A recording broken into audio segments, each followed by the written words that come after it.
রুকু হয়ে যখন সে দাঁড়ায় তখন সে তার কোমরকে সোজা না করে, তো আল্লাহ তাআলা এরকম নামাজের দিকে ভ্রুক্ষেপই করেন না। তো মেরে মুহতারাম দোস্ত, নামাজ পড়লাম আল্লাহ তাআলার জন্য, কিন্তু আল্লাহ তাআলা আমার এই নামাজের দিকে ভ্রুক্ষেপই করলেন না। তো এটা কখন হবে? যখন আমাদের নামাজের জাহের ঠিক না হবে, নামাজের বাহ্যিক অবস্থাটা ঠিক না হবে। নামাজের জাহের, নামাজের বাহ্যিক অবস্থা, যিনি আমার দাঁড়ানোটা সুন্নত মোতাবেক হওয়া চাই, এবং এরকম আমার রুকু, আমার সিজদা, রুকু থেকে সোজা হইয়া দাঁড়ানো, দুই সিজদার মাঝখানে সোজা হইয়া বসা, এগুলি হলো নামাজের জাহের। এটাকে ঠিক করা। আর হুযায়ফা রাদিয়াল্লাহু তাআলা আনহু দামেস্কের মসজিদে এক ব্যক্তিকে দেখলেন, সে নামাজ পড়তেছে আর নামাজের মধ্যে খুব তাড়াহুড়া করতেছে। রুকু থেকে সে সোজা হইয়া দাঁড়ায় না, দুই সিজদার মাঝখানে সে সোজা হইয়া বসে না। তাড়াহুড়ার কারণে সে ওইরকম তাড়াহুড়া করে নামাজ পড়তেছে। যখন সে নামাজ শেষ করছে তাকে ডাকছেন, জিজ্ঞাসা করলেন, তুমি এরকম নামাজ কতদিন যাবৎ পড়ো? বলে যে এরকম নামাজ তো আমি 40 বছর যাবৎ পড়তেছি। তাহলে হুযায়ফা রাদিয়াল্লাহু তাআলা আনহু বললেন যে যদি তুমি এইরকম নামাজ পড়তে পড়তে মারা যাও, তাহলে কাল কিয়ামতের ময়দানে হুজুর সাল্লাল্লাহু আলাইহি ওয়াসাল্লামের দ্বীনের উপরে তুমি কখনোই উঠবে না। কারণ হুজুর সাল্লাল্লাহু আলাইহি ওয়াসাল্লামের নামাজ তো হলো, হুজুর নামাজ পড়ে দেখাইছেন আর এই কথা বলছেন, সাল্লু কামা রাআইতুমুনি উসাল্লি, এরকম নামাজ পড়ো যেরকম আমাকে নামাজ পড়তে দেখছো। রাসূলুল্লাহ সাল্লাল্লাহু আলাইহি ওয়াসাল্লাম যে দ্বীন নিয়ে আসছেন তার মধ্যে নামাজ একটা দ্বীনের অংশ। আর বলছেন যে ভাই, হুজুর সাল্লাল্লাহু আলাইহি ওয়াসাল্লামের নামাজ যেরকম হুজুরের নামাজ ছিল ওই রকম নামাজ যদি না হয়, তো এটা তো হুজুরের দ্বীনই হইল না। তো সে কিয়ামতের ময়দানে হুজুর সাল্লাল্লাহু আলাইহি ওয়াসাল্লামের দ্বীনের উপরে কি করে উঠবে? এই জন্য মেরে মুহতারাম দোস্ত বুজুর্গ, সর্বপ্রথম আমাদেরকে মস্ক করতে হবে, আমাদেরকে যেটা ঠিক করতে হবে সেটা হলো নামাজের জাহেরকে আমাদের ঠিক করতে হবে। আমাদের নামাজের জাহের ওই রকম বানাইতে হবে, ওই রকম করতে হবে যেরকম রাসূল পাক সাল্লাল্লাহু আলাইহি ওয়াসাল্লাম নামাজ পড়তেন। তো হুজুর সাল্লাল্লাহু আলাইহি ওয়াসাল্লামের নামাজের মতো আমাদের নামাজকে বানাইতে হবে, এটাকে মস্ক করতে হবে, ইতমিনানের সঙ্গে নামাজ পড়তে হবে। নামাজের মধ্যে তাড়াহুড়া নাই, নামাজের মধ্যে তাড়াহুড়া করা নয়। বলে ভাই, নামাজের কিয়াম দাঁড়ানো অবস্থাটা এটা ইতমিনানের সঙ্গে, রুকু ইতমিনানের সঙ্গে, সিজদা ইতমিনানের সঙ্গে, রুকু সিজদার মাঝখানে যে দাঁড়ানো এবং বসা এটাও ইতমিনানের সঙ্গে হওয়া চাই। এই জন্য মেরে মুহতারাম দোস্ত বুজুর্গ, এক মেহনত আর এক মশকত হইল নামাজের বাহিরকে ঠিক করার মেহনত। আর দ্বিতীয় মেহনত যেটা হবে সেটা হলো নামাজের ভিতরকে ঠিক করা। নামাজের ভিতরে, নামাজ অবস্থায় আল্লাহ তাআলার ধ্যান দিলের মধ্যে থাকে। সিফাতে ইহসানের সঙ্গে নামাজকে পড়া। সিফাতে ইহসান হইল যে আমি এমন ভাবে নামাজ পড়ি যেন আমি আল্লাহ তাআলাকে দেখতেছি। আল্লাহ তাআলাকে দেখলে দেখা অবস্থায় যেরকম নামাজ পড়তাম, বলে ওই রকম নামাজ আমি পড়ি। আল্লাহ তাআলাকে দেখতেছি এরকম ভাবে আমি যেন নামাজ পড়ি। মেরে মুহতারাম দোস্ত বুজুর্গ, আজ মেরে মুসলমান তাদের মেরাজের মধ্যে, নামাজ তো মোমেনের মেরাজ বলা হয়েছে, এখন সে মেরাজ করতেছে, আল্লাহ তাআলার নিকটে পৌঁছতেছে, আল্লাহ তাআলার নৈকট্য হাসিল করতেছে। যখন সে আল্লাহ তাআলার খুব নিকটবর্তী হইল নামাজের দ্বারা, তো বলে যে ওই মুহূর্তটাই সে আল্লাহ থেকে গাফেল। তো আল্লাহ তাআলার নিকটবর্তী হয়েছে, তার মেরাজ হইতেছে, ভুলে যায়। এবং নামাজকে শিক্ষা করি যে নামাজের ভিতরে আল্লাহ পাকের ধ্যান আমার দিলের মধ্যে আসে। প্রত্যেকটা রোপণে আমি 3 বার করে কমসে কম এই কথার ধ্যান করি যে আল্লাহ তাআলা আমাকে দেখতেছেন এবং আল্লাহ তাআলা আমার পড়াকে শুনতেছেন, আমার কথাকে শুনতেছেন।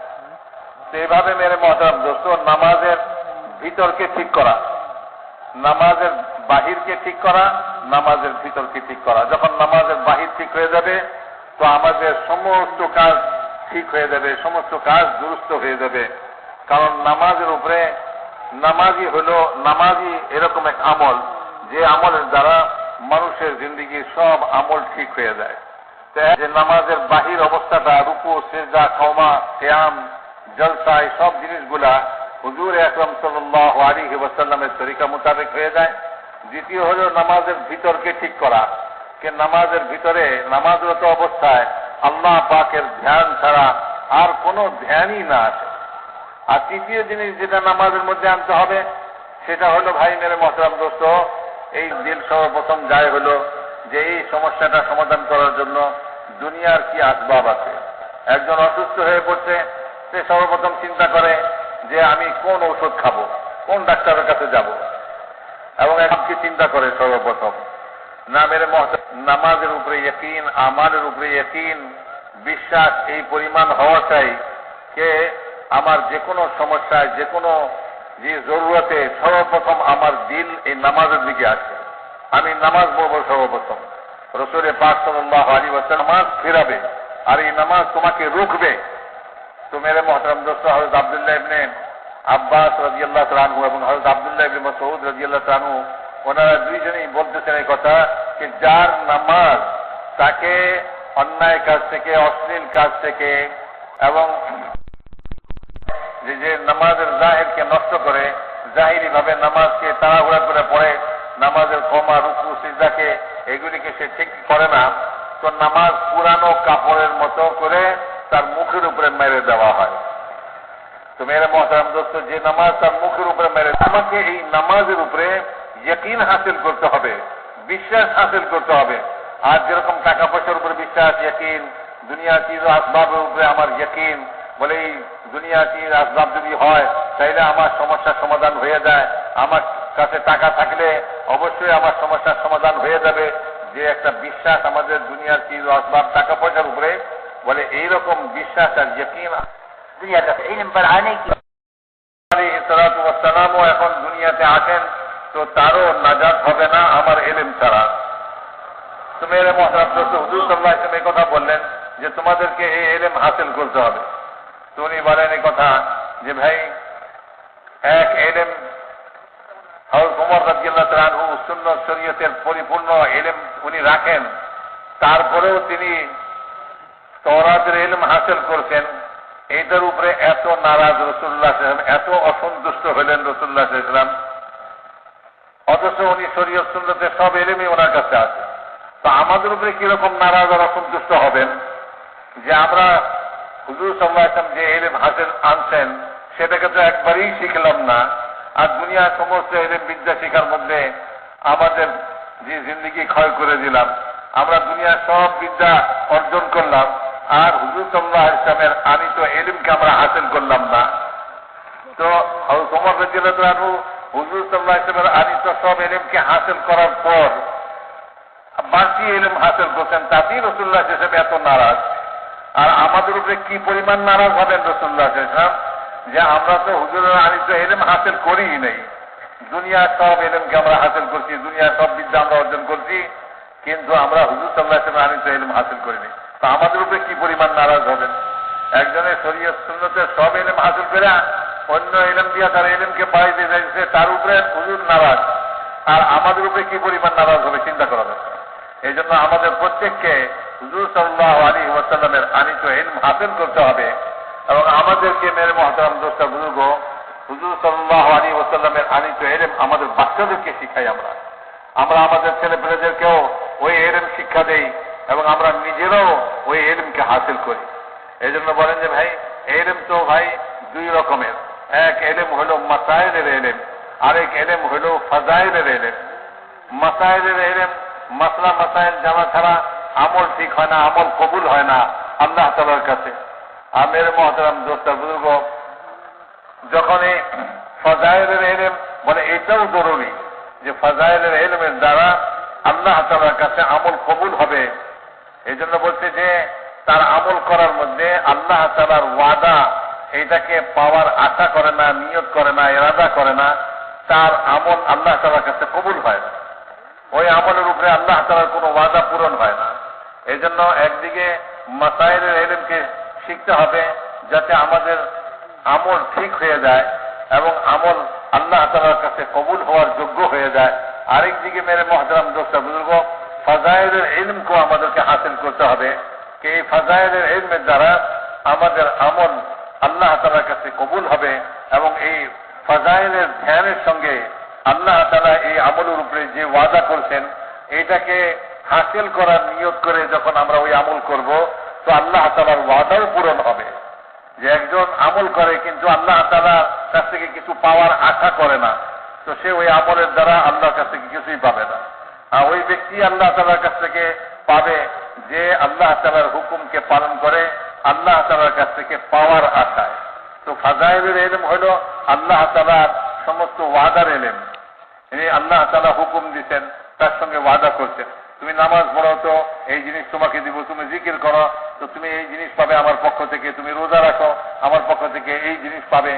তো মেরে মহতারাম দোস্ত, একজন রোজা রাখে, একজন জিকির করে, একজন নামাজ পড়ে, কিন্তু সে জানেই না যে আল্লাহ তাআলার কাছ থেকে কি পাওনা আমার, আমি আল্লাহ তাআলার কাছ থেকে কি আশা করি। তো সে ফলে কি হয়, বলে যে নামাজের উপর থেকে তার দিল হটে যায়, জিকির করা সে একসময় ছেড়ে দেয়, আমল সে একসময় ছেড়ে দেয়, যেহেতু তার কোনো আশা নেই কাজের উপরে, এই আমলের উপরে কোনো আশা নেই। একজন যেটার মধ্যে সে আশা করে, কিছু পাওয়ার আশা রাখে, সে ওই আমলকে পুরা করে। এই জন্য মেরে মহতারাম দোস্ত, দুই রকমের এলেম আমাদেরকে হাসিল করতে হবে। এক হলো ফাজাইলের এলেম, আরেক হলো মাসাইলের এলেম। মাসলা মাসাইল জেনে আমলকে ঠিক করতে হবে, আমলকে দুরুস্ত করতে হবে।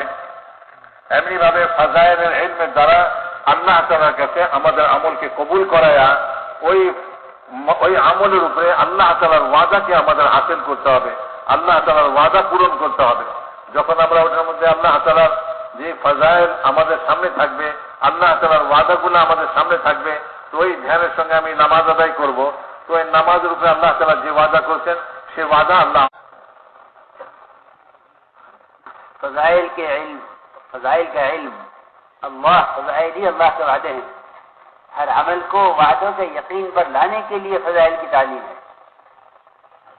ہر عمل کو وعدوں کے یقین پر لانے کے لیے فضائل کی تعلیم ہے. اس لیے میرے عزیز دوستو بزرگوں، تعلیم میں بھی سنت کے طریقے پر عمل کرو. تعلیم میں بھی سنت طریقے پر عمل کرو کہ مصنون طریقہ یہ ہے. حضور اکرم صلی اللہ علیہ وسلم جب کوئی بات فرماتے 3 مرتبہ فرماتے، یہاں تک کہ آپ کی بات کو اچھی طرح سمجھ لیا جاتا. تعلیم کرانے والا تعلیم کے دوران مجمع کو متوجہ کرتا رہے، مجمع کی طرف دیکھتا رہے اور ایک ایک حدیث کو 3 بار پڑھے. یہ بھی عرض کرتے ہیں کہ اگر تعلیم کرانے والا عالم ہو تو عربی عبارت 1 مرتبہ ضرور پڑھ دیا کرے. حضور اکرم صلی اللہ علیہ وسلم کے الفاظ میں جو نور ہے وہ کسی کا الفاظ میں نور نہیں ہو سکتا. صحابہ کرام نے حضور اکرم صلی اللہ علیہ وسلم سے حدیث کے نقل کرنے میں الفاظ کی کبھی اہتمام کیا ہے. حدیث کے الفاظ کو انتہائی توجہ سے، دھیان سے، ادب سے تعلیم میں باوضو بیٹھ کر سنا کرو. سر سمجھتے تھے کہ جتنا ادب اور احترام ہوگا اتنی ہی عمل کی استعداد پیدا ہوگی، جتنا علم کا نور آئے گا اتنی عمل کی استعداد پیدا ہوگی. اس لیے تعلیم میں باوضو بیٹھا جاوے، ٹیپ نہ لگائی جاوے، آپس میں باتیں نہ کی جاویں اور انتہائی توجہ کے ساتھ صرف اتنی بات ہے کہ اللہ کے نبی صلی اللہ علیہ وسلم حاضر نہیں ہے، ورنہ وہی وعدے ہیں، وہی امت ہے، وہی اعمال ہیں اور اللہ رب العزت ان وعدوں کو پورا کرنے والے ہیں. ہماری فضائل کی تعلیم کا اصل بنیادی مقصد ہر عمل کے وقت اس فضیلت کو یاد رکھنا ہے جو فضیلت ہم نے تعلیم میں سنی ہے. جب بھی کوئی عمل کرو چھوٹا یا بڑا، 24 گھنٹے میں کوئی بھی عمل ہو، فوراً عمل کے وقت سوچا کرو کہ اس عمل سے متعلق کیا فضیلت ہے. فضائل کے استحضار کے ساتھ عمل کرنے کی مشق کیا کرو. فضائل کے استحضار کے ساتھ عمل کی مشق یہ مطلوب ہے. ہمارا عمل الگ ہو رہا، تعلیم الگ ہو رہی ہے. گویا تعلیم ایک تبلیغ کا عمل ہو کے رہ گیا. تعلیم اس لیے ہے تاکہ اس وقت جو ایمان والا جو بھی عمل کرے اس عمل پر اللہ نے کیا دینے کا وعدہ کیا ہے اس وعدے کے یقین کے ساتھ عمل کیا جائے. اس لیے فضائل کی تعلیم کا یہ مقصد ہے کہ اعمال حل سماتے تھے اگر تنہا بیٹھے ہو مسجد میں تو فضائل کا مراقبہ کیا کرو کہ صبح کی تعلیم میں نماز کے انتظار پر کیا حدیث سنی ہے، صبح کی تعلیم میں تکبیر اولیٰ پر کیا حدیث سنی ہے. صبح تعلیم میں ہم نے امام کے ساتھ اگر امام کی آمین کے ساتھ اگر سوچتے کہ آمین کے ساتھ میری آمین مل گئی تو اس سے مغفرت کا کس طرح وعدہ ہے.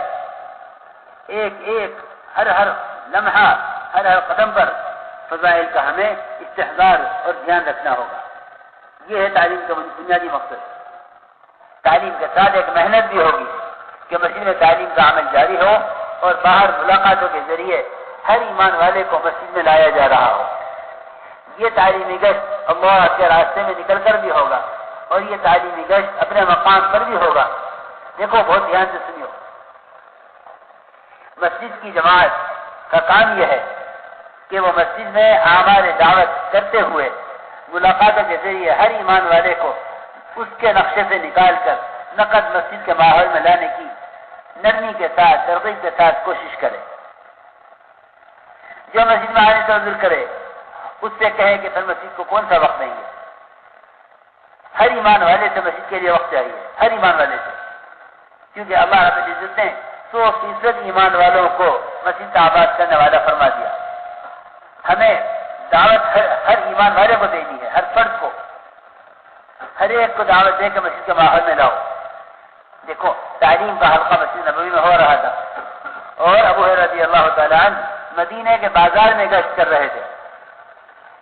سارے محدثین کے امام ابو ہریرہ رضی اللہ تعالیٰ عنہ وہ ایک فرد کے پاس ایک دکان پر جا رہے تھے اور کہہ رہے تھے دکانداروں سے کہ اے دکانداروں تمہیں کس نے اتنا عاجز کر دیا کہ اللہ کے نبی کی میراث تقسیم ہو رہی ہے مسجد میں, علم سکھایا جا رہا, تم بازار میں ہو.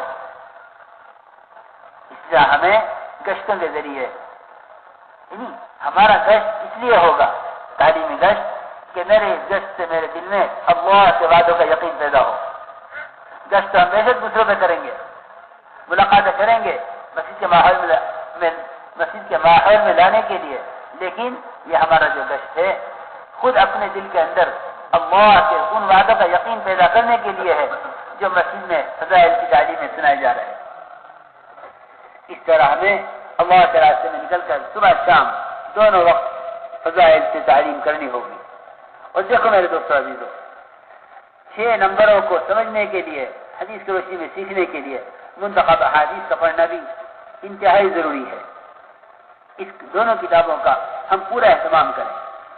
اس سے ہمارے اندر 6 نمبروں کی حقیقت, اس کی اہمیت پیدا ہوگی. حضرت اسی لیے حدیثیں جمع کی ہیں تاکہ ان صفات کی اہمیت, ان کی حقیقت ہمارے اندر اترے. 6 نمبر یہ تو ایک حقیقت ہے, یہ ہماری آپ کی باتیں نہیں ہیں. ہمیں تو 6 صفات کو حدیث کی روشنی میں اس لیے بیان کرنا ہے تاکہ ہر صفت کی حقیقت کی طرف ہمیں ہر صفت کی حقیقت معلوم ہو.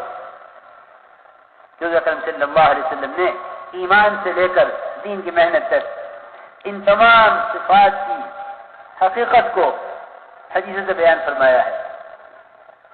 اس لیے ہم خوب مشق کریں اس کی کہ ہر نمبر سے متعلق ہمیں معلوم ہو کہ حضور اکرم صلی اللہ علیہ وسلم نے ایمان کامل کس کو کہا ہے, نماز کامل کون سی نماز کو فرمایا ہے, علم اور ذکر کسے فرمایا ہے. اس طرح ہمیں اہتمام کرنا ہوگا تعلیم کا. تعلیم کے ساتھ تعلیمی گشت کرو اپنے اندر اللہ کے وعدوں کا یقین پیدا کرنے کے لیے. گھروں کے اندر بھی, ہر گھر کے اندر تعلیم کا اہتمام ہو. مستورات بھی تعلیم کا اہتمام کریں اور تعلیم کے ساتھ 6 صفات کا مذاکرہ کرنا یہ روزانہ گھر کی تعلیم کا جز ہے. روزانہ گھر کی تعلیم کا لازمی جز ہے. دعوت اور تعلیم دونوں ایک دوسرے کے ساتھ لازم ہے. تعلیم ہو اور تعلیم کے بعد گھر کے اندر روزانہ ایک عورت 6 صفات کی دعوت دے. جذبہ, اندر کا جذبہ یقین کے بننے کا, بنانے کا, اور ان 6 صفات کے ذریعے دعوت دے اور ہر عورتوں کو بھی تیار کرے اللہ کے راستے میں نکلنے کے لیے جذبات بنانے. اسی طرح مرد اللہ کے راستے میں نکل کر اور اپنے مقام پر مسجد میں تعلیم کا اہتمام کریں. تعلیم کے ساتھ ملاقاتوں کے لیے نکلے تو نقد مسجد میں تعلیم کا حلقہ میں لانے کی کوشش کریں. اس طرح میں نے عرض کیا کہ ابو ہریرہ رضی اللہ تعالیٰ عنہ مدینے کے بازار میں تعلیمی گشت کر رہے تھے اور بازار والوں کو نقد مسجد میں تعلیم کا حلقہ میں بلا رہے تھے. بس اتنی بات ضرور ہے کہ ایسی مسجدیں جنہیں مسجد کی جماعت ماشاءاللہ بنی ہوئی ہے, یا کم سے کم 8-7 اس مسجد میں ہو, اس مسجد کی جماعت مسجد میں تعلیم اور ایمان کا حلقہ قائم کرتے ہوئے ملاقاتوں کے ذریعے ہر ایمان والے کو نقد مسجد کے ماحول میں لانے کی کوشش کریں. دیکھو میرے دوستوں بزرگوں عزیزوں، یہ بات یاد رکھیو کہ ہماری ملاقاتوں کا اصل مقصد مسجد کے ماحول میں لانا ہے. ہم بات بے شک دعوت ہر ایک کو دیں گے مسجد سے باہر، لیکن وہ دعوت مسجد کے ماحول میں لانے کی ہے. پہلی کوشش یہ ہو کہ جس سے ملاقات کر رہا ہے وہ کچھ وقت بھی مسجد کو دے دے. یعنی اندازہ کرو کہ مسجد کا ماحول اور بازاروں کا ماحول سب سے زیادہ پسندیدہ جگہ اللہ کو مسجد ہے. فرشتوں کا ماحول ہے، عبادت کا ماحول ہے، اجتماعی تشکیل کا ماحول ہے، ایمان کی مجلسوں کا اور تعلیم کے اللہ کے وعدوں کے تذکروں کا ماحول ہے. اس طرح ہمیں ملاقاتیں کر کے مسجد کے ماحول میں لانے. 2 قدم بھی اگر اس نے اٹھا لیے ہماری ملاقاتوں کے ذریعے مسیح کی طرف تو اللہ کی رحمت دوڑ کر آ گئی ایسے شخص کی طرف.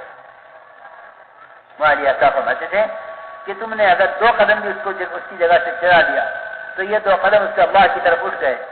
اللہ تعالیٰ خود فرماتے ہیں، حدیث قدسی ہے، جو میری طرف چل کر آتا ہے میں اس طرف دوڑ کر آتا ہوں. دیکھو ہماری ملاقاتیں ہر شخص کو اس کے ماحول سے دعوت کے ذریعے نرمی کے ساتھ پیار محبت سے اس کے ماحول سے نکال کر اپنے ماحول میں لانے کی ہے. ایسا مزاج بن جاوے کہ دکاندار کے مجھ سے یہی بات کر لو. کوشش کرو اس بات کی کہ اس کو اس کے ماحول سے نکال کر لے آؤ. نقد آ جاوے سب سے بہتر بات ہے. اگر اس آنے سے عذر کرے تو وہاں مختصر بات کر کے اس سے پھر پوچھو کہ مسجد کو کون سا وقت ہوگے. دیکھو بھائی مسجد کے لیے ہر ایمان والے سے وقت چاہیے، ہر ایمان والے سے. آپ اللہ کے راستے میں نکلے ہوئے ہوں یا اپنے مقام پر محنت کر رہے ہوں، ہر ایمان والے سے مسجد کے لیے وقت چاہیے. اگر ایمان والے مسجد کو وقت دے دیں تو ان کے اندر تقوی کی صفت پیدا ہو جائے گی، ان کے اندر صفات ایمانیہ پیدا ہو جائیں گی. اللہ کے نبی خود فرما رہے حدیث میں ہے کہ جس کو مسجد میں آتے جاتے دیکھو اس کے مومن ہونے کی گواہی دے دو. خوب فضائل سناؤ مسجد کی آبادی کے، خوب فضائل سناؤ کہ 5 وعدے ہیں حدیث میں مسجد کے آباد کرنے والوں سے کہ اللہ رب العزت ان پر اپنی رحمتیں نازل فرمائیں گے، اللہ ان کو راحت عطا فرمائیں گے، اللہ ان سے راضی ہو جائیں گے، اللہ مسجد کے آباد کرنے والوں کو پلسرات سے تیزی کے ساتھ گزاریں گے، اور اللہ رب العزت مسجد کے آباد کرنے والوں کو جنت میں داخل فرمائیں گے. یہ 5 وعدے حدیث میں ہیں اور 3 وعدے قرآن میں ہیں کہ اللہ رب العزت مسجد کے آباد کرنے والوں کو اللہ رب العزت ان کے دلوں سے اپنا غیر کا خوف نکال دیں گے. اللہ رب العزت مسجد کے آباد کرنے والوں کے دلوں سے اپنا غیر کا خوف نکال دیں گے. یہ وعدہ بھی مسجد کے آباد کرنے والوں سے ہے کہ اللہ ان کے دلوں سے اپنا غیر کا خوف نکال دیں گے. اور یہ وعدہ بھی مسجد کے آباد کرنے والوں سے ہے کہ اللہ رب العزت ایسے لوگوں کو ہدایت دیں گے. اللہ ایسے لوگوں کو ہدایت فرمائیں گے. اور ایسے مسجد کا آباد کرنے والے اگر اپنی دنیاوی ضرورت کے لیے بھی مسجد سے نکلیں گے تو فرشتے ان کے دنیاوی کاموں میں ان کے مددگار ہوں گے. اس لیے میرے بزرگ دوستو عزیزو، ہماری ملاقاتوں کا اصل میں گھروں کے ماحول میں جو تشکیل ہوتی ہے نا، وہ تشکیلیں اسباب کے غفلت کے ماحول میں ہو رہی ہیں. اپنے ماحول میں لا کر تشکیل کرو. ایک بھی اگر کھڑا ہوگا 4 مہینے کے لیے تو سارے محلے والے دیکھیں گے کہ ہمارے محلے کا آدمی 4 مہینے کے لیے کھڑا ہوا. اسی سے جذبات بنیں گے. تشکیل اجتماعی ماحول چاہتی ہے، اس لیے ہم ہر جگہ کرتے ہیں کہ ہماری ملاقاتیں ہر جگہ مقام پر ہوں یا اللہ کے راستے میں نکل کر مسجد کے ماحول میں.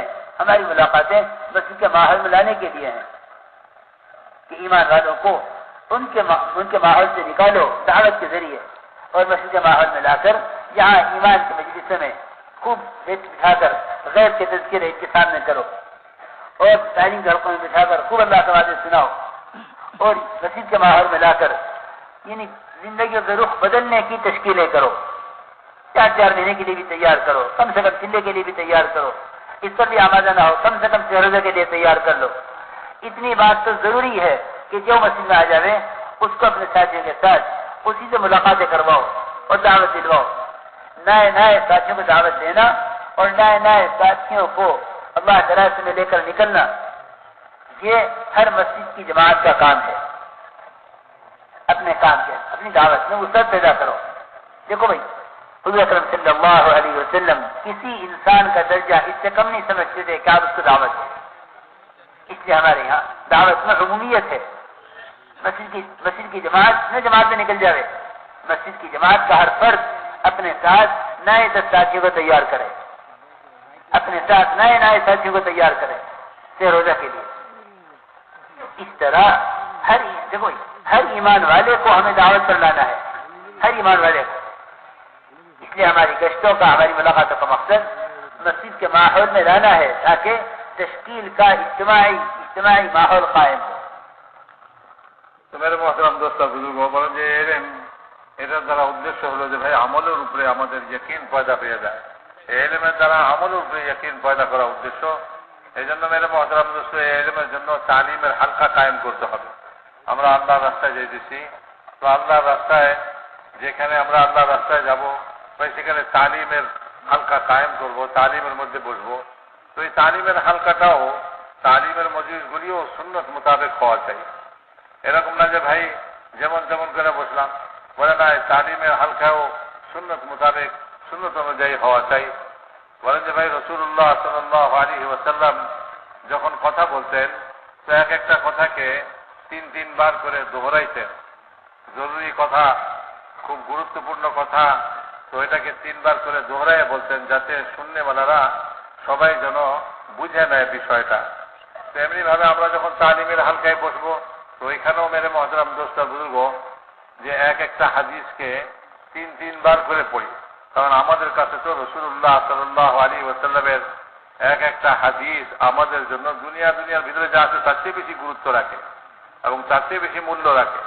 তো কাজে এক একটা হাদিসকে 3 বার করে পড়ি যাতে শুননেওয়ালারা হাদিসটাকে খুব ভালো করে বুঝে নিতে পারে। এবং যিনি তালিম করাবেন তিনি এরকম ভাবে সবার দিকে লক্ষ্য রাখবেন যে ভাই মজমাকে তার সামনে যারা বসছে তাদেরকে বারবার মুতাওয়াজ্জে করতে থাকবেন যাতে কিনা কোনো তালিমে বসছে যারা তারা কেউ যেন গাফেল না হয়ে যায় এবং তারা যেন অন্য মনস্ক না হয়ে যায়, তাদের ধ্যান এদিকে বারবার আনার জন্য কোশিশ করতে থাকবেন। আমের মুহতারাম দোস্ত, হাদিসের পাকের মজলিস হুজুর সাল্লাল্লাহু আলাইহি ওয়াসাল্লামের হাদিস পড়া হয়েছে। তো এরকম মজলিসের মধ্যে হুজুর সঙ্গে বসা চাই এবং খুশবু লাগায়া বসা চাই এবং সুন্নত মোতাবেক বসা চাই। টেক লাগায়া বসা না, কোনো জিনিসের উপরে টেক লাগায়া না বসি, বরং সোজা হয়ে বসি। কারণ মেরে মহতারাম দোস্ত হুজুর সাল্লাল্লাহু আলাইহি ওয়াসাল্লামের ওই হাদিসই পড়া হয়েছে যে হাদিস রাসূলুল্লাহ সাল্লাল্লাহু আলাইহি ওয়াসাল্লামের জবান মুবারক থেকে বের হয়েছিল এবং সাহাবাদের সামনে সাহাবারা ওই হাদিসকে শুনছিলেন। তফাৎ খালি এইটুকুই যে ভাই এখানে রাসূলুল্লাহ সাল্লাল্লাহু আলাইহি ওয়াসাল্লাম উপস্থিত নাই, তা না হলে সব জিনিস তো একই জিনিস। সাহাবা রাদিয়াল্লাহু তাআলা আজমাইন যেরকম রাসূলুল্লাহ সাল্লাল্লাহু আলাইহি ওয়াসাল্লামের মজলিসে আদবের সঙ্গে বসতেন এবং হুজুর সাল্লাল্লাহু আলাইহি ওয়াসাল্লামের হাদিসকে অত্যন্ত ধ্যানের সঙ্গে গুরুত্ব সহকারে শুনতেন, বলে ঠিক এরকম ভাবে তালিমের মজলিসের মধ্যে তালিমের হালকায় আমরা এরকম ভাবে ধ্যানের সঙ্গে কথাবার্তা শুনি আর ওই রকম আদবের সঙ্গে আমরা এই তালিমের হালকায় বসি। মেরে মহতারাম দোস্ত বুজুর্গ, এইভাবে আদবের সঙ্গে সুন্নত তরিকায় আমাদের তালিম হবে। আল্লাহর রাস্তায় যখন আমরা চলতেছি তখনও এই তালিম হবে এবং এই তালিমের মধ্যে আমরা 6 নম্বরের মুযাকারা মশক করব। এমনি ভাবে আমাদের এই তালিম যখন আমরা দেশে বাড়িতে থাকবো, নিজের ঘরে থাকবো, তো ওইখানেও অনেকে আল্লাহ রাস্তায় যাচ্ছেন না, বাড়িতে ফিরে যাচ্ছেন, তাদের জন্য এই কথা যে ভাই নিজেদের প্রত্যেকে ঘরে ঘরে তালিম, ফজাইলের তালিম, ফজাইলের তালিমের কথাই বলা হয়েছে যে ফজাইলের তালিম মসজিদেও হবে, নিজের মহল্লার মসজিদেও হবে। এমনি ভাবে ফজাইলের তালিম নিজেদের ঘরের মধ্যেও, মা বোনদের মধ্যেও এই ফজাইলের তালিমকে চালু করা, যে ঘরের মধ্যে যারা আছে তারা সবাই, যে মা বোনরাও তারাও যেন ওই তালিম করেন, ফজাইলের কিতাব পড়েন এবং সঙ্গে সঙ্গে মেরে মহতারাম দোস্ত বুজুর্গ 6 নম্বরের মুযাকারা, 6 নম্বরের আলোচনা করেন। কারণ প্রত্যেকেই যাতে এই 6 নম্বরের উপরে দাওয়াত দিতে বলা হয়। 6 নম্বর এটা শিখে তারা একে অপরকে দাওয়াত দিবে, ঘরের মধ্যে এক দাওয়াতের মাহল এবং পরিবেশ সৃষ্টি হয় এই জন্য এই তালিম তো আল্লাহ রাস্তায় চলাকালীনও হবে, আবার এই তালিম যখন আমরা আমাদের নিজের ঘর বাড়ি নিজেদের মকামে থাকবো সেখানেও আমাদের মহল্লার মসজিদের মধ্যে তালিম হবে। এমনিভাবে আমাদের ঘরে যে মা বোনরা আছেন তাদের মধ্যেও এই ফাজাইলের তালিমের হালকা হবে। এখন মেরে বসতাম দোস্তা বুজুর্গ, মসজিদে ফাজাইলে আমাদের তালিম হবে এবং এর সাথে সাথে মসজিদের বাইরের পরিবেশের মধ্যে যে সমস্ত মুসলমান আছেন তাদেরকে গাছ করে দাওয়াত দিয়ে মসজিদে এই তালিমের হালকার মধ্যে শরীক করানো এবং তাদেরকে এখানে আনা, এটার জন্য এক মেহনত হইতে হবে। এটাকে তালিমি গাছ বলে। তালিম চলাকালীন যত মুসলমান মসজিদের বাইরে পরিবেশের মধ্যে আছে বলে তাদেরকে তাদের পরিবেশ থেকে উঠায়া মসজিদের পরিবেশের মধ্যে আনি এবং তারা এই মসজিদের পরিবেশের মধ্যে এসে তারা তালিমের মধ্যে শরীক হয়। প্রত্যেক মোমেন প্রত্যেক ইমানদারের কাছ থেকে মসজিদের জন্য সময় নেই, আমরা তাকে মসজিদের জন্য তৈরি করি। আমরা যখন এরকম ভাবে তালিমের হালকা কায়েম করব তো বাইরে গাছ হইতে থাকবে, তো বাইরে যখন গাছ হবে তো এখানে মুসলমানদেরকে তৈরি করব আমরা যে সে যেন মসজিদের জন্য সময় দেয়, মসজিদের জন্য সে তার 24 ঘন্টা সময়ের মধ্যে থেকে কিছু সময় সে ফারেক করে। এখন যে নগদ আসতে পারে তাকে তো আমরা নগদ নিয়ে আসি, আর যে নগদ আসতে পারতেছে না তার কোনো ওয়াকি কোনো ওজোর আছে, তো তার কাছ থেকে আমরা এই কথা সময় নিই যে আচ্ছা আপনি মসজিদের জন্য এই 24 ঘন্টার মধ্যে কখন দিবেন সময়, তো তার কাছ থেকে সময় নিয়ে নিই। ইনি প্রত্যেক মুসলমানকে মসজিদে আনবার জন্য কোশিশ করা, মসজিদে বসার জন্য তাকে তৈয়ার করা, মসজিদে সময় দিবার জন্য তাকে তৈয়ার করা। কারণ মেরে মহতারাম দোস্তা বুজুর্গ, মসজিদের বাইরের মাহল এবং পরিবেশ বলে যে এটা সম্পর্কে বলা হয়েছে বাজারি পরিবেশ সবচেয়ে খারাপ পরিবেশ, আর বলে যে সবচেয়ে উত্তম পরিবেশ হলো মসজিদের পরিবেশ। তো প্রত্যেক মুমিনের জন্য হক যে সে মসজিদের মধ্যে তার সময় লাগায়।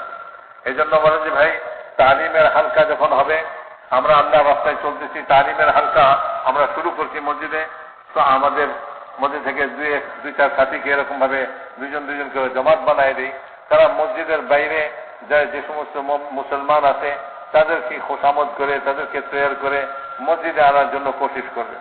এমনি ভাবে মেরে মহতারাম দোস্ত, আমরা নিজেদের মকামের মধ্যে আছি, তো সেখানেও আমাদের মসজিদের মধ্যে একটা মেহনত, তালিমের মেহনতের সঙ্গে সঙ্গে দাওয়াতের মেহনত, তালিমের সঙ্গে সঙ্গে দাওয়াতের মেহনত আমরা ওখানে কায়েম করি। ভাই মসজিদে তালিম হইতেছে, তো বাইরে যে যারা মুসলমানরা ঘুরতে আসে বলে যে তাদের পরিবেশের মধ্যে তারা বসে আছে, সেখানে যে তাদেরকে গাছ করি এবং তাদেরকে তৈরি করে এই তালিমের হালকায় বসাইবার জন্য তাদেরকে তৈরি করে আনি। মসজিদে ইমানের পরিবেশ, ইমানের কথা হইতে থাকে, আর ভাই মেরে মহতারাম দোস্ত তালিমের হালকা হইতে থাকে। আর এরকম ভাবে কিছু সাথী বাইরে মেহনত করে মুসলমানদেরকে মসজিদের ভিতরে আনে এবং মসজিদে তালিমের হালকায় বসায়, ইমানের হালকায় বসায়। মেরে মহতারাম দোস্ত বুজুর্গ, তালিমের হালকায়, ইমানের হালকায় এবং এর সাথে সাথে যে দাওয়াতের মেহনত, এই যে মেহনতটা করবো আমরা মহল্লার মসজিদের মধ্যে, নিজেদের মহল্লার মসজিদে, তো এটার জন্য কমসে কম মসজিদের জমাতের মধ্যে যদি 8 জন সাথী হয় তাইলে এই মেহনতটা আমরা আমাদের মহল্লার মসজিদের মধ্যে চালু করতে পারি। যে 8 জন সাথী মসজিদ বাড়ির জমাতের সঙ্গে আছে, ভাই একসঙ্গে 8 জন সাথী তারা যদি মসজিদকে সময় দেয়, তো ভাই কিছু সাথী তালিমের মধ্যে লাগে, কিছু এক দুজন আমরা ইমানের হালকা বানাই দিই, আর কিছু সাথী এরকম ভাবে মসজিদের বাইরে তারা গাছ করে মুসলমানদেরকে ভাইদেরকে তাদেরকে মসজিদে নিয়ে আসে, তালিমের হালকায় বসায়, ইমানের হালকার মধ্যে বসায়। তো এইভাবে মেরে মহতারাম দোস্ত বুজুর্গ, মসজিদে আসার জন্য, মসজিদে সময় দেওয়ার জন্য প্রত্যেক মুমিনকে, প্রত্যেক মুসলমানকে আমরা তৈরি করি এবং তাদেরকে মসজিদের ফাজাইল শোনাই। এমনিভাবে ঘরের মধ্যেও আমরা এই তালিমের হালকাকে চালু করব। মুসলমানদেরকে মসজিদে আনার জন্য মেরে মহতারাম দোস্ত এক মেহনত বলা হইতেছে। তো মসজিদের বাইরে যারা ঘুরতেছে তাদের কাছে যে গাছ করা, তো তাদেরকে গাছ করে মসজিদে আনা। আমরা অনেক সময় মনে করে থাকি যে ভাই মসজিদের বাইরে কেউ দোকানে আছে, কেউ ঘরে আছে, আচ্ছা ভাই উনি ওখানে থাকুক, আমি ওইখানেই তাকে দাওয়াত দিই আর ওইখানেই তাকে তশকিল করি। উনি বলেন যে ভাই বাইরের পরিবেশ তো বিপরীত পরিবেশ। মসজিদ হলো ইমান শিখার জায়গা, মসজিদ হলো তাকওয়া হাসিল করার জায়গা, আর মসজিদের অনেক ফাজাইল আছে, যে ওই সমস্ত ফাজাইল তখনই হাসিল হবে যখন কিনা একজন লোক মসজিদের মধ্যে সময় দিবে। সেই জন্য একজন লোককে বাহিরের মাহলের মধ্যে তাকে ওইখানেই কথা বলা নয়, বরং তাকে মসজিদে আসার জন্য তৈরি করা। যখন একজন মুসলমান মসজিদে আসার জন্য তৈরি হয়ে গেল এবং সে মসজিদে আসা মসজিদের পরিবেশের মধ্যে বসলো, এইখানে এক মাহল এবং পরিবেশের মধ্যে তাকে আমরা তৈরি করতে পারি যে ভাই সে 3 চিল্লার জন্য যাবে অথবা চিল্লার জন্য যাবে অথবা 3 দিনের জন্য যাবে, যে কোনো সময়ের জন্য তাকে আমি এই পরিবেশের মধ্যে আসা আনার পরে আমি তৈরি করা সহজ হয়ে যাবে। কারণ এই পরিবেশের মধ্যে যখন একজন লোক খাড়া হয়ে যাবে, তাকে দেখা দেখি মজলিসে যারা আছে তারা সকলেই এই কাজের জন্য তৈরি হয়ে যাবে, তাদের মধ্যেও আগ্রহ পয়দা হবে। এই জন্য মসজিদের বাইরে কথাবার্তা বলে শেষ করা নয়, বরং মসজিদের বাইরে গাছ করা, মসজিদের বাইরে মুসলমানদের খোসামত করা, এই জন্য তাদেরকে মসজিদে আনার জন্য করি। মসজিদে তারা আসে এবং মসজিদের জন্য সময় দেয়। একজন এখনই নগদ তৈরি করি যে ভাই এখনই কিছু সময় আপনি মসজিদের দিকে দেন। কারণ যে ব্যক্তি তার নিজের মাহল পরিবেশের থেকে মসজিদের জন্য 2টা কদমও ফেলবে, 2টা কদম ফেলবে, তো মেরে মহতারাম দোস্তার বুঝবো সে আল্লাহ পাকের রহমতের দিকে অগ্রসর হয়ে গেল। এবং হাদিসে পাকের মধ্যে আছে বলে যে ব্যক্তি আল্লাহ তাআলার রহমতের দিকে আল্লাহর দিকে হাইটা আসে, আল্লাহ পাকের রহমত তার দিকে দৌড়ে অগ্রসর হয়। তো একজন মুসলমানকে তার জায়গায় বসা ওইখানে দাওয়াত দিয়ে ছেড়ে না আসা, বরং প্রত্যেক মুসলমানকে তাকে মসজিদের দিকে তার কদম উঠাইবার জন্য কোশিশ করা, যে সে আল্লাহর ঘরের দিকে কদম উঠাক, আল্লাহর দিকে তার কদম উঠুক। তো 2টা কদম তার আল্লাহর ঘরের দিকে উঠবে, তো সে তো হাইটে আসবে, সে তো আস্তে আস্তে আসবে, কিন্তু আল্লাহ পাকের রহমত তার দিকে দৌড়ে অগ্রসর হবে। এই জন্য প্রত্যেক মুসলমানকে তার জায়গা থেকে মসজিদের দিকে আনার জন্য কোশিশ করা। একজন মুসলমানকে বাইরের মজলিসের মধ্যে হয়তোবা তাকে এখনই নগদ 3 চিল্লার জন্য আল্লাহর রাস্তায় লম্বা সময় লাগাবার জন্য আমরা তাকে তশকিল করতে পারবো না, হয়তোবা তৈরি হবে না। কিন্তু মেরে মহতারাম দোস্ত বুঝব, মসজিদ তো তার ঘরের কাছে, মসজিদ তো তার দোকানের কাছে, মসজিদ তো তার পাশেই। তো মসজিদে আসার জন্য প্রত্যেক মুসলমান তৈরি হয়ে যাবে। যদি আমরা একটু খোসামত করি তো এটা আল্লাহর রাস্তায় লম্বা সময়ের জন্য তৈরি হওয়ার চেয়ে এটা তো সহজ জিনিস। ভাই সে লম্বা সময়ের জন্য আল্লাহর রাস্তায় যাবে, এটা তার জন্য কঠিন লাগবে, সে এটার জন্য হয়তো তৈরি হবে না। কিন্তু মসজিদের জন্য তো প্রত্যেক মুসলমান তৈরি হয়ে যাবে। সেই জন্য প্রত্যেক মুসলমানকে মসজিদের মাহলে আনার জন্য এক মেহনত। ভাই তালিমকে উসিলা বানায়া, তালিমের হালকা মসজিদে কায়েম করে মসজিদের বাইরে এক মেহনত করা। ভাইদের কাছে, মুসলমান ভাইদের কাছে যাওয়া, কেউ দোকানে বসে আছে, কেউ চায়ের দোকানে আছে, কেউ এমনি গাছতলায় বসে আছে, কেউ ঘরের মধ্যে আছে, তো তাদের কাছে যাই এবং তাদেরকে যে আমরা মসজিদের ফাজাইল শুনাই, যে মসজিদে আসার ফজিলতটা কি। বলে ভাই মসজিদে যে আসে সে তো তাকওয়া, তার ভিতরে তাকওয়া হাসিল হয়। আর বলছে আল্লাহ রসুল যে মসজিদে আসা যাওয়া করে তার সম্পর্কে ইমানদার হওয়ার সাক্ষী দিতে বলছে। আর আল্লাহ তাআলা কোরআনে পাকের মধ্যে এই মসজিদের ফাজাইল বয়ান করছেন এবং হাদিসে পাকের মধ্যেও রাসূল পাক সাল্লাল্লাহু আলাইহি ওয়াসাল্লাম মসজিদে আসার ফাজাইল বয়ান করছেন। বলে যে একটা হলো যে মসজিদের দিকে আসে, আল্লাহ রসুল বলছেন আল্লাহ তাআলা তার উপরে রহমত নাযিল করবেন, আল্লাহ পাক তাকে রাহাত এবং শান্তি দিবেন এবং আল্লাহ পাক তাকে পুল সিরাতের উপর দিয়া পার করাই দিবেন এবং আল্লাহ পাক তাকে জান্নাতে দাখিল করে দিবেন। তো মেরে মহতারাম দোস্ত, হাদিসে পাকের মধ্যে এরকম ফজিলত আছে। তো মুসলমান ভাইদেরকে মসজিদের বাইরে আসে, গফলতের পরিবেশের মধ্যে আসে, আমরা তাকে দাওয়াত দেই, আমরা তাকে বুঝাই যে ভাই মসজিদে তো এত ফজিলত আছে, আপনি মসজিদের দিকে চলবেন, মসজিদের দিকে কদম উঠাইবেন, গোয়া আল্লাহর দিকে আপনি কদম উঠাইলেন। যখন আপনি আল্লাহর দিকে কদম উঠাইলেন, আল্লাহ পাকের রহমত আপনার দিকে দৌড়ে অগ্রসর হবে। এবং মসজিদে বসার দ্বারা মহিমের মহতারাম দোস্ত বুঝব, মসজিদে বসার দ্বারা আল্লাহ রসুল যে ফজিলত শুনাইছেন এই ফজিলত গুলো আপনি হাসিল করবেন। আল্লাহ পাকের রহমত আপনার উপর বর্ষণ হবে, আল্লাহ পাক আপনার দিলের ভিতরে শান্তি দিয়ে দিবেন এবং আল্লাহ তাআলা পুল সিরাতকে আপনার জন্য সহজ করে দিবেন এবং আল্লাহ তাআলা জান্নাতে দাখিল করবেন। হাদিসে পাকের মধ্যে আছে বলে যারা মসজিদে বেশি সময় বসে তারা যখন দুনিয়ার কোনো কাজে মসজিদের বাইরে যায় তো ফেরেশতারা তার ওই কাজের মধ্যে তাকে সাহায্য করে। মেরে মহতারাম দোস্ত, আল্লাহ তাআলা খুব স্বয়ং কোরআনে পাকের মধ্যে বলছেন কে একটু মসজিদে বসার দ্বারা যারা মসজিদ আবাদ করে তাদেরকে ইমানদার বলছেন আল্লাহ তাআলা। আর বলছেন যে তারা আল্লাহ তাআলার ভয় তাদের অন্তরের মধ্যে, খাসিয়াত, আল্লাহ তাআলার খাসিয়াত তাদের অন্তরের মধ্যে পয়দা হবে। এবং এরকম ভাবে আল্লাহ তাআলা তাদেরকে হেদায়েত দিবেন, আল্লাহ তাআলা তাকে হেদায়েত দিবেন। তো মেরে মুহতারাম দোস্ত বুজুর্গ, কোরআন ও হাদিসের মধ্যে মসজিদের ফাজাইল বর্ণনা করা আছে। তো ওই সমস্ত ফাজাইল ভাইদেরকে শুনায়া তাদেরকে মসজিদের সময় দেওয়ার জন্য তৈরি করে, বাজারের পরিবেশে তার সময় কেটে যেতেছে, খেলাধুলার পরিবেশে, গফলতের পরিবেশে তার সময় কেটে যেতেছে। একজন মুসলমানের 24 ঘন্টা সময় বাজারি পরিবেশে, গফলতের পরিবেশে কাটতেছে। তার কিছু সময় আল্লাহর ঘরে কাটুক, কিছু সময় আল্লাহর রাস্তায় লাগুক, তার সব কদমগুলা দুনিয়ার উদ্দেশ্যে চলতেছে, তো তার কিছু কদম আল্লাহর উদ্দেশ্যে হোক, আল্লাহর ঘরের দিকে তার কিছু কদম উঠুক। তো মেরে মুহতারাম দোস্ত বুজুর্গ, এইভাবে মসজিদের মধ্যে ফাজাইলের তালিম, আমরা যারা আল্লাহর রাস্তায় যেতেছি, আমরা মসজিদের মধ্যে ফাজাইলের তালিম করব।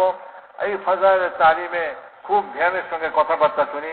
এবং এই ফাজাইলের তালিমের উদ্দেশ্যটা হলো এই যে আমি 24 ঘন্টায় যত কাজ করি, একজন মুসলমান যত কাজ করে, তো সে এই সমস্ত কাজের মধ্যে আল্লাহ তাআলার ওয়াদাকে ধ্যানের মধ্যে নিয়ে, যে আল্লাহ তাআলা আমার এই কাজের উপরে কি ওয়াদা করছেন, আল্লাহ তাআলার যে কোনো হুকুমকে সে পালন করে, তো ওই হুকুমকে পালন করার সময় সেই কথা ধ্যানে রাখে, এই কথা তার মনে আসে যে আল্লাহ তাআলা আমাকে এই কাজের উপরে আমার সঙ্গে এই ওয়াদা করছেন।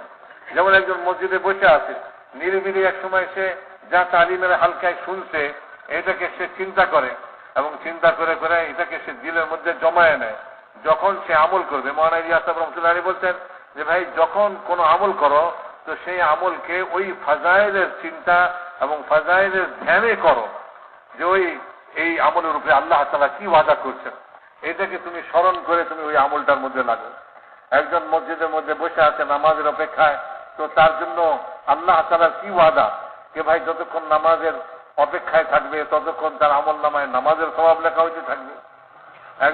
একজন সে যখন নামাজ আদায় করে, তো নামাজের উপরে তার জন্য আল্লাহ পাকের তরফ থেকে কি ওয়াদা। এরকম যত কাজ সে করতেছে, আল্লাহ তাআলার হুকুমকে সে পালন করতেছে, যে কোনো আমল করতেছে, তো ওই আমলের মধ্যে সে এই কথাকে স্মরণ করে আমল করে যে আমি যে আল্লাহ তাআলার এই হুকুমকে পালন করতেছি, আমি যে আল্লাহ তাআলার এই হুকুমকে আদায় করতেছি, এই আমল করতেছি, এটার উপরে আল্লাহ তাআলা আমার সঙ্গে কি ওয়াদা করছে। তো এটাকে ধ্যানের মধ্যে নিয়ে মেরে মুহতারাম দোস্ত বুজুর্গ, সে প্রত্যেকটা আমল করে। তো ফাজাইলের তালিমের মধ্যে আমাদের এই ফাজাইলের তালিমে যা আমরা হাদিস শুনি, যা আমরা ফজিলত শুনি, তো এটাকে আবার নিরিবিলি একাকী যখন আমি থাকি, তো ওইটাকে আমি চিন্তা করি, এবং চিন্তা করে আমি ওইটাকে দিলের মধ্যে জমাই, যাতে কিনা প্রত্যেক আমলের সময় ওই ফজিলত আমার স্মরণে এসে যায়। ওহো, নামাজের জন্য তো আমি নামাজ পড়ার উপরে আল্লাহ তাআলা আমাকে এই ওয়াদা করছেন, জিকিরের উপরে আল্লাহ তাআলা আমাকে এই ওয়াদা করছেন। এমনি ভাবে প্রত্যেকটা আমলের মধ্যে ওই ফজিলতের কথা আমার অন্তরের মধ্যে এসে যায়, এবং আমি ওইটাকে স্মরণ করে আমি ওই আমলটাকে পুরা করি। সেই জন্য মেরে মুহতারাম দোস্ত, ফাজাইলে তালিমের হালকার মধ্যে উদ্দেশ্যই হলো যে প্রত্যেক আমলের উপরে যে ওয়াদা আল্লাহ তাআলা করছেন, এই ওয়াদার ইয়াকিন আমার দিলের মধ্যে পয়দা হয়ে যায়। সেই জন্য ফাজাইলের তালিমের মধ্যে আল্লাহর রাস্তায় চলা অবস্থা আমরা ফাজাইলের তালিম করব। আমরা যখন বাড়িতে থাকবো, তো তখনও আমাদের ঘরের মধ্যে ফাজাইলের তালিমের হালকা কায়েম করব। ঘরের মধ্যে মা বোনরা আছে, তারাও এই ফাজাইলের তালিমের মধ্যে বসে, তাদেরও এই ইলম হাসিল হয়ে যায়। তারাও যখন প্রত্যেকটা আমল করবে, তো ওই ফজিলতকে সামনে রেখে, ওইটাকে স্মরণ রেখে তারাও আমল করে। এমনি ভাবে ঘরের তালিমের মধ্যে বলা হয়েছে যে ভাই 6 নম্বরেরও মুযাকারা করে। এমনি ভাবে মেরে মুহতারাম দোস্ত বুজুর্গ, মহল্লার মসজিদে যখন তালিমের হালকা করব, তো রোজানা ভাই মসজিদের জমাত আছে, তো তারা রোজানা মসজিদের মধ্যে তালিমের হালকা লাগায়, ইমানের হালকা লাগায়, এবং বাইরে গাছ করে করে মুসলমানদেরকে এই তালিমের হালকায়, ইমানের হালকায় নিয়ে আসে। দ্বিতীয় কথা হলো যে ভাই, যে 6 নম্বরের কথা বলা হয়েছে, এই 6 নম্বর এটা কোনো এরকম ভাবে কারো মাথা থেকে চিন্তাধারা থেকে এটা বাইরে হয়ে আসে নাই। এইগুলি সবই কোরআন ও হাদিসের জিনিস, এটা কোনো কোরআন হাদিসের বাইরে কোনো জিনিস নয়। এই প্রত্যেকটার উপরে রসুল পাক সাল্লাল্লাহু আলাইহি ওয়াসাল্লামের পক্ষ থেকে যে হাদিস রয়ে গেছে, হুজুর সাল্লাল্লাহু আলাইহি ওয়াসাল্লাম প্রত্যেকটা বিষয়ের উপরে হাদিস বর্ণনা করছেন। তো ওই সমস্ত হাদিসগুলা মেরে মধ্যে প্রত্যেক নম্বরের উপরে ওই হাদিসগুলাও আমাদের সিনার মধ্যে থাকে, আমাদের যে মুখস্থ থাকে, আমাদের মনে থাকে। এটার জন্য আমাদেরকে ফাজাইল আমালের তালিমের সঙ্গে সঙ্গে মুনতাখাব আহাদিস একটা কিতাব আছে, যে কিতাবটা মাওলানা ইউসুফ সাহেব রহমতুল্লাহ আলাইহি লিখছেন এই উদ্দেশ্যেই। বলে ভাই এই 6 নম্বরের প্রত্যেকটা নম্বর যেন হাকিকতের সঙ্গে আমার ভিতরে হাসিল হয়ে যায়। আমি এই কথাটাকে বুঝি যে আল্লাহ রসুল এই হাদিস এই নম্বরটার উপরে কি কি হাদিস বয়ান করছেন, আল্লাহ রসুল এটা কি হাকিকত বয়ান করছেন। তো যখন আমি মুনতাখাব হাদিসও তালিমের মধ্যে আনবো, তো আমার সামনে এরকম ভাবে প্রত্যেকটা নম্বরের হাকিকত আমার হাসিল হয়ে যাবে। এই জন্য মেরে মোহতারাম দোস্ত বুজুর্গ, ফাজাইল আমালের তালিমের সঙ্গে সঙ্গে ভাই মুনতাখাব হাদিসেরও তালিম করা, যাতে কিনা এই 6 নম্বরের প্রত্যেকটা নম্বরের হাকিকত আমার হাসিল হয়ে যায়। এবং প্রত্যেকটা নম্বরের উপরে রাসূলুল্লাহ সাল্লাল্লাহু আলাইহি ওয়াসাল্লামের বহু হাদিস রয়ে গেছে, যেগুলিকে এই কিতাবের মধ্যে জমা করা হয়েছে। তো যদি আমরা এই কিতাবটা আমাদের তালিমের মধ্যে পড়ি, তাহলে প্রত্যেকটা নম্বরের উপরে আমাদের অনেক হাদিস জানা হয়ে যাবে। এবং ওই সমস্ত হাদিসের আলোকে, কোরআন ও হাদিসের আলোকে আমি এই 6 নম্বরকে জানবো। এইদিকে মোতাবাজ্জে থাকি ভাই, এরকম শোরগোল তো হইতেই থাকে ভাই, এদিকে দেখে ওই দিক সেদিক না দেখি। দেখেন আমরা এখানেই যদি গাফেল হয়ে যাই, তো আমরা বাকি সময় কি করব? এখানে কথা হইতেছে, শোরগোল তো এরকম দুনিয়াতে কত কিছু হইতে থাকে। সব দিকে যদি মানুষ দেখে, তো কোনটা দেখবে সে? তো একদিকে দেখুক, তাহলে ওইটা দিলের মধ্যে বসে যাবে। কেউ এদিক সেদিকে না দেখি, সেই কথাবার্তা শোনার দিকে মোতাবাজ্জে থাকে। কত কিছু দুনিয়াতে ঘটবে না, সেদিকে না। তো আমার নামাজের সিফতে আমাদের জিন্দিগি হয়ে যায় ভাই আল্লাহ পাকের দিকে ধ্যান, একদিকে ধ্যান, কথাবার্তার দিকে ধ্যান, তাইলে না দিনের মধ্যে এই কথাবার্তা বসবে। আমরা বিভিন্ন সময় একদিকে একটা শোরগোল হয়, তো আমরা ওইদিকে আবার সবাই আমাদের ধ্যান ওইদিকে চালাই দিই। না মেরে মোহতারাম দোস্ত, একদিকে ধ্যান রাখি।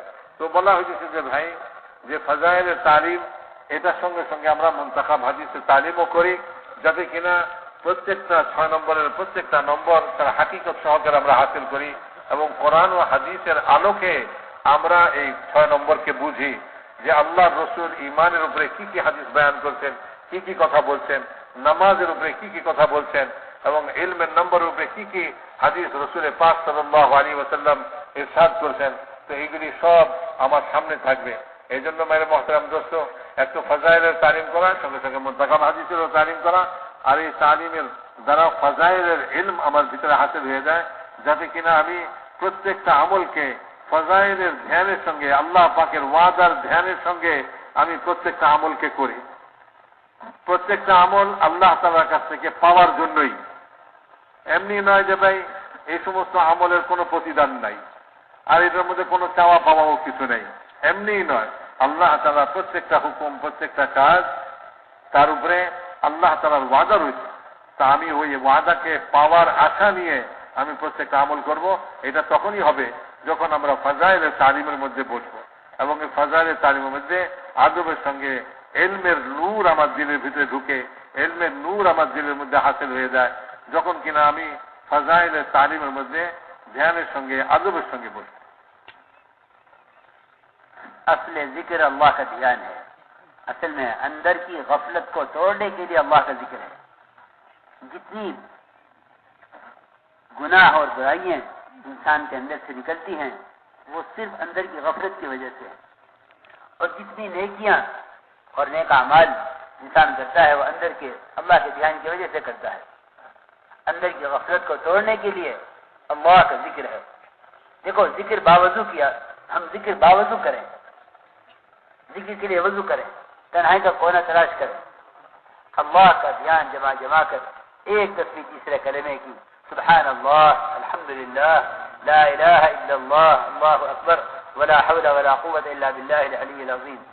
एक तस्बीह दरूद शरीफ की, एक तस्बीह इस्तिग़फ़ार की, सुबह शाम अल्लाह का जिक्र, अल्लाह का ध्यान जमाते हुए तन्हाई में अल्लाह के गैर से कटकर कि जिक्र जो है वो तबत्तुल चाहता है, और अल्लाह के ध्यान से ही जिक्र करना चाहिए।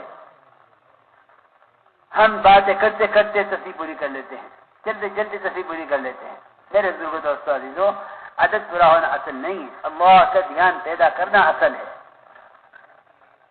اللہ کا دھیان پیدا کرنا اصل ہے. اللہ کے دھیان کے ساتھ 100 مرتبہ تیسرا کلمہ, اللہ کے دھیان کے ساتھ 100 مرتبہ تیسرا کلمہ, اور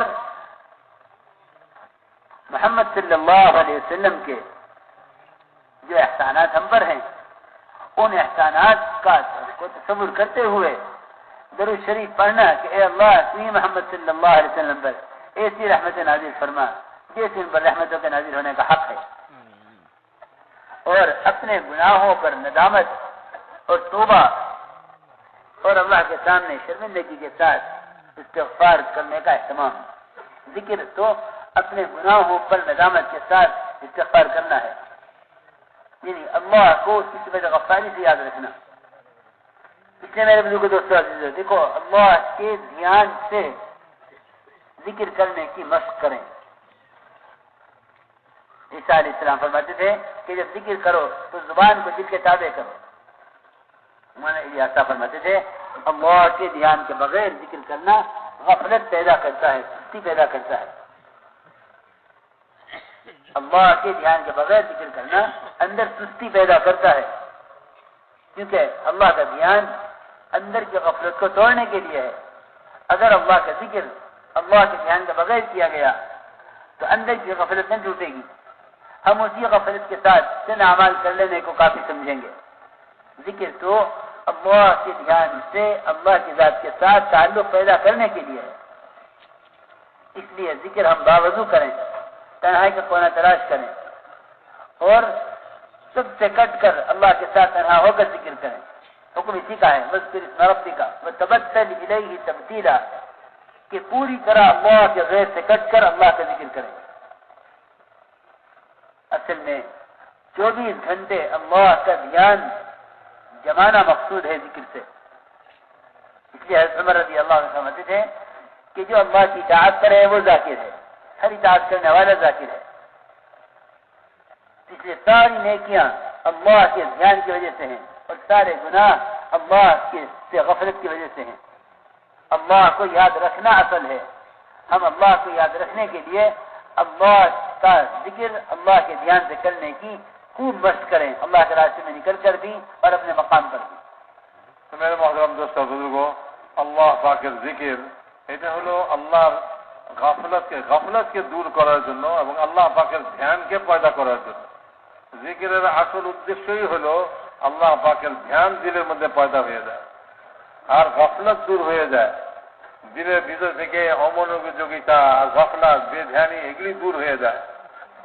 মেরে মহতারাম দোস্ত, যত গুনাহ সংগঠিত হয়, যত গুনাহ মানুষের দ্বারা হয়, এই গাফলাতের কারণেই হয়.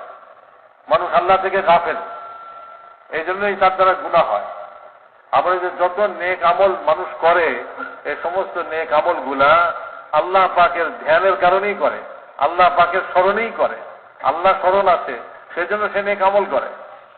আর গুনাহ যা করে বলে আল্লাহকে ভুলে গেছে, আল্লাহ তাআলা থেকে সে গাফেল হয়ে গেছে. তো যখন দিলের মধ্যে আল্লাহর কথা মনে নাই তখনই গুনাহ হয় মানুষের দ্বারা. এই জন্য জিকিরের দ্বারা উদ্দেশ্য হলো ভাই, জিকিরের আসল উদ্দেশ্যই হলো দিলের ভিতরে আল্লাহ পাকের ধ্যান পয়দা হয়ে যায়, আল্লাহ পাকের স্মরণ পয়দা হয়ে যায়. 24 ঘন্টা সর্বক্ষণ সে আল্লাহকে স্মরণ রাখে. সেই জন্য মেরে মহতারাম দোস্ত, জিকিরের জন্য জরুরি হলো যে ভাই এই জিকিরকে আমি আল্লাহর দিকে মুতাওয়াজ্জিহ হয়ে মনোযোগী হয়ে আমি আল্লাহ পাকের জিকির করি. এই জন্য একটু নির্জন জায়গা নেই, হুজুর সঙ্গে জিকির করি. এবং মেরে মহতারাম দোস্ত, দুনিয়ার সব সম্পর্ক থেকে ভিন্ন হয়ে আলাদা হয়ে আমি আল্লাহ পাকের জিকিরের মধ্যে লাগি. তো এই জিকিরের দ্বারা আমার দিলের ভিতরে আল্লাহ পাকের ধ্যান পয়দা হবে আর আমার ভিতর থেকে গাফলাত দূর হয়ে যাবে. মেরে মহতারাম দোস্ত, আজ আমাদের অবস্থা হলো আমরা কথা বলতে বলতে জিকির করি, অন্যান্য কাজ করতে করতে জিকির করি, চলতে চলতে মানুষ জিকির করে. এটার দ্বারা জিকিরের সংখ্যা তো পূরণ হয়ে যাবে ভাই. 100 বার আল্লাহ আল্লাহ করতে হবে, 100 বারের সংখ্যা তো পুরো হয়ে যাবে. কিন্তু মেরে মহতারাম দোস্ত, এই জিকিরের দ্বারা যে উদ্দেশ্য ছিল দিলের ভিতরে ধ্যান পয়দা হওয়া, আল্লাহ পাকের স্মরণ দিলের মধ্যে পয়দা হওয়া, গাফলাত দূর হয়ে যাওয়া, বলে এইটা তার হাসিল হবে না. সংখ্যা তো পুরো হয়ে যাবে। ভাই 100 বার কোন জিকিরের কলমা সে পড়তেছে, তো 100 সংখ্যা তার তসবিহ গুনে গুনে পুরো হয়ে গেল, কিন্তু এটার ফায়দা সে হাসিল করবে না। ফায়দা যেটা ছিল সেটা হলো তার গাফলত দূর হয়ে যায় এবং আল্লাহ পাকের ধ্যান তার অন্তরের মধ্যে পয়দা হয়ে যায়। এই ফায়দাটা হাসিল করার জন্য জিকির করতে হবে ওযুর সঙ্গে এবং নির্জনে বসে। আর মেরে মহতারাম দোস্ত, সব সম্পর্ক থেকে আলাদা হয়ে, দুনিয়ার সব জিনিস থেকে আলাদা হয়ে। কারণ আল্লাহ তাআলা কোরআনে পাকের মধ্যেই বলছেন রাসূলুল্লাহ সাল্লাল্লাহু আলাইহি ওয়াসাল্লামকে যে আপনি সব থেকে আলাদা হয়ে কেটে এক আল্লাহর দিকে মনোযোগী হয়ে আপনি জিকির করেন আল্লাহ তাআলা। তো যখন এক আল্লাহর দিকে মনোযোগী হয়ে জিকির, এর জন্য আমাকে কিছু একটা সময় ঠিক করতে হবে এবং এটার জন্য একটি নির্জনে বসতে হবে। আর এর জন্য আমাকে ওযুর সঙ্গে সব জিনিস থেকে কেটে আলাদা হয়ে আমি আল্লাহ পাকের ধ্যানের মধ্যে, ভাই এর জন্য অল্প সময়েও যদি আমি ব্যয় করি, মাসালান উনি বলতেছেন যে ভাই আমাদের কলমায়ে সোম রোজানা 100 বার পড়া, সুবহানাল্লাহ আলহামদুলিল্লাহ লা ইলাহা ইল্লাল্লাহ আল্লাহু আকবার ওয়া লা হাওলা ওয়া লা কুওয়াতা ইল্লা বিল্লাহিল আলিয়্যিল আযীম, এই এক কলমা 100 বার, যে আল্লাহ পাকের ধ্যানে আল্লাহ পাকের কথাকে স্মরণ করে আমি নির্জনে একাকী সব সম্পর্ক থেকে বিচ্ছিন্ন হয়ে হুজুর সঙ্গে আমি এই কলমাটা 100 বার করে পড়ি। রোজানা সকালে 100 বার পড়ি, বিকালে 100 বার পড়ি। এমনি ভাবে দুরূদ শরীফ পড়ি। রাসূল পাক সাল্লাল্লাহু আলাইহি ওয়াসাল্লামের ইহসান, কি হুজুর সাল্লাল্লাহু আলাইহি ওয়াসাল্লামের যে উসিলায় আজ আমরা মুসলমান, আমরা দোজখ থেকে বাঁচার উপযুক্ত হয়েছি এবং জান্নাত পাওয়ার উপযুক্ত হয়েছি হুজুর সাল্লাল্লাহু আলাইহি ওয়াসাল্লামের উসিলা। হুজুর সাল্লাল্লাহু আলাইহি ওয়াসাল্লাম যদি না আসতেন আর তিনি যদি মেহনত না করতেন আর তিনি যদি দাওয়াত না দিতেন, তাহলে আমরা কখনো ইসলামকে বুঝতাম না, কখনো আমরা আল্লাহ খোদাকে চিনতাম না, আমরা কখনো জান্নাত জাহান্নাম বুঝতাম না। তো রাসূলুল্লাহ সাল্লাল্লাহু আলাইহি ওয়াসাল্লামের কত বড় ইহসান যে হুজুর সাল্লাল্লাহু আলাইহি ওয়াসাল্লামের কারণে দোজখ থেকে বাঁচল একটা লোক এবং একজন সে জান্নাতের অধিকারী হইল। এটা আল্লাহ হুজুর সাল্লাল্লাহু আলাইহি ওয়াসাল্লামের কত বড় ইহসান। তো রাসূলুল্লাহ সাল্লাল্লাহু আলাইহি ওয়াসাল্লামের ইহসানকে চিন্তা করে আল্লাহ তাআলার কাছে দরুদ শরীফের অর্থই হলো আল্লাহর কাছে এই কথার দোয়া করা যায়, আল্লাহ আমাদের নবী যে তাকে তিনি যেরকম উপযুক্ত সেই রকম রহমত তার উপরে নাযিল করেন, তার যেরকম ইহসান তার তিনি যেটার উপযুক্ত বাস। তো এরকম ভাবে হুজুর সাল্লাল্লাহু আলাইহি ওয়াসাল্লামের ইহসানকে চিন্তা করে তার জন্য রহমত বর্ষণের দোয়া করা, এটাই হলো দুরূদ শরীফের হাকিকত। তো এটাকে দিলের মধ্যে নিয়ে আমি নির্জনে খুব ধ্যানের সঙ্গে আমি দুরূদ শরীফ, যে কোনো দুরূদ শরীফ 100 বার পুরা করি। ভাই নিজের গুনাহকে স্মরণ করে আমি 100 বার সকালবেলা 100 বার বিকালবেলা ইস্তেগফার করি, আল্লাহ তাআলার কাছে মাফি চাই। তো এই যে চিন্তা কলমা, এটাকে আমি সকাল বিকাল 100 করে 300 বার করে করে যে সকাল বিকাল আমি এটাকে পুরা করি। তো এটাতে আমরা যদি চলতে ফিরতে করি, তো ভাই এটার দ্বারা যে উদ্দেশ্য ছিল, জিকিরের দ্বারা যে উদ্দেশ্য ছিল, ওই উদ্দেশ্যটা হাসিল হবে না। ঈসা আলাইহিস সালাম বলতেন যে তোমার জবানকে তোমার দিলের তাবে করো, দিলের অধীন করো, দিলকে তোমার জবানের অধীন করো। দিলের যে জিকিরের যে জিনিসটা তুমি জপতেছো, জিকির করতেছো,